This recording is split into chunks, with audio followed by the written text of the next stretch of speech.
Do you know God expects you to stand out, for you to let your light shine? But that's not always easy. Let's talk about it in this week's Sunday School lesson.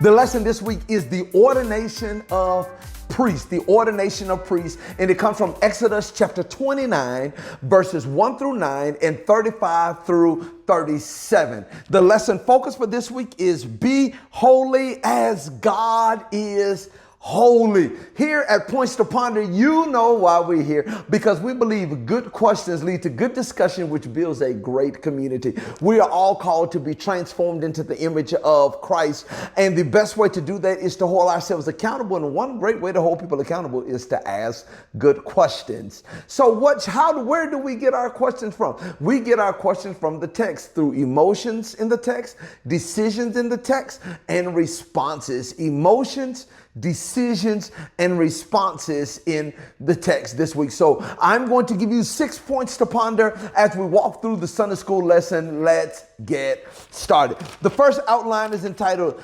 Consecration of the Priest. Consecration of the Priest. I'm going to read verse 1. It says, "This is what you are to do to consecrate them, so they may serve me as priests." The implication here is already that everybody can serve. And to serve, you have to be consecrated. And here's point to ponder number 1. Why is being different important to God? Why is being different important? Why didn't he just say, hey, if you want to serve, sign up. We're good to go. Let's rock and roll. No, he said, listen what he said. You are to consecrate them that they may serve as priests. Everybody can't do it. It's different. Why is being different important to God and not being common? That's something I really want you to discuss. And here's the struggle. I'm gonna give you point to ponder number 2 right out this site. There's just one verse, but I'm gonna give you point to ponder number 2 because there is this struggle within us because we want to be cool. We want to be in. So here's the question. God is calling us to be different. So how do we fight the desire to fit in? How do you fight the desire to fit in when you know you're the oddball, you're the saved one in your family, you're the goody two shoes and people don't invite you? How do you fight that feeling of, man, I just want to fit in? That may be a good discussion to have with young people. That may be a good discussion to have someone who's new to the faith that is now just adjusting their life to this new reality. How do we point to ponder number 2? How do we fight that desire to just want to fit in? Wow. Let's go forward. I'm going down to verse 5. This is what it says in verse 5, chapter 29. Take the garment and dress Aaron with the tunic, the robe of the ephod itself, and the breastpiece. Fasten the ephod on him by its skillfully woven waistband. Verse 6. Put the turban on his head and attach the sacred emblem to the turban. This means the way that Aaron is dressed, everybody's going to know he is the priest. And of course, we don't dress this way to go to work in normal society. As Christians, here's point to ponder number 3. Point to ponder number 3. What are some ways we can be different in society? What are some ways we can carry ourselves different that will make someone say, that's a Christian? Oh, that's a good question. What are some ways that Christians can carry themselves different that will make people see that they are a Christian? Because remember, point to ponder number 2 is all about just fit in, just go along to get along. But God is calling us to be different. What are some ways at your job, in your family, at your church,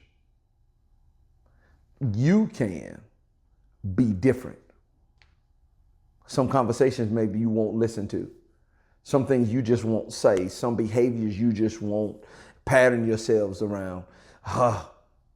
Those are things that you want to consider. Wow, that's it, because Aaron would look different. Aaron would look different from everybody else. And that is something that we want to point out. Let's go to the second outline. Wow, these are some great points to ponder. The second one is consecration of the altar. Consecration of the altar. And I'm going to read verse 35. Do for Aaron and his sons everything I have commanded you, taking 7 days to ordain them. This is a process. Notice it says it takes 7 days to do this. This is a process. Here's point to ponder number 5. Here's point to ponder. Are people still interested in living holy? I know that sounds. I know what the. Let me go back to what the lesson focus says. Be holy as God is holy. As God is holy. But are people still interested in being holy? Because this consecration ordaining process was going to take 7 days, which meant it would be complete. Are we really striving? Point to ponder number 5. Point to ponder number 4. Are we really striving to be holy? Or have we given up on holy? Have we given up on holy? Wow. Woo! It says take 7 days. Listen what it says in verse 36. Sacrifice a bull each day as a sin offering to make atonement. Purify the altar by making atonement for it and anoint it to consecrate it. And it's all about cleaning up. Purify, clean it up. Let's make it right. Purify, clean it up. Here's point to ponder number 5. And here's our application question. What are some areas in your life you need to clean up so God can get more glory? Woo! Take some time, think about that. I know I want you to think about, but what are some areas in your life you may need to clean up? You may need to purify so God can get more glory in your life. Because that's something that God is saying, listen, there's a process to being truly used by me. God can use anybody and anything. He used animals in the Bible, right? But there is a process to be truly all God has called you to be. What areas do you need to clean up so you can be that person? Woo! That's good. Listen, point to ponder number 6 comes from verse 37.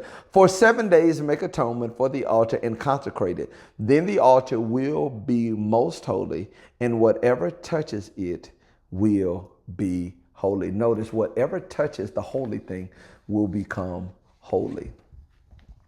So here's point to ponder number 6. Is it possible sometimes the behavior of Christians slows down the conversion of sinners? Because we're the Christians, people should be able to touch us. And I'm not saying you become holy, but you understand you should desire to want to be more like God. But is it possible that sometimes our behavior as Christians discourages people from loving God?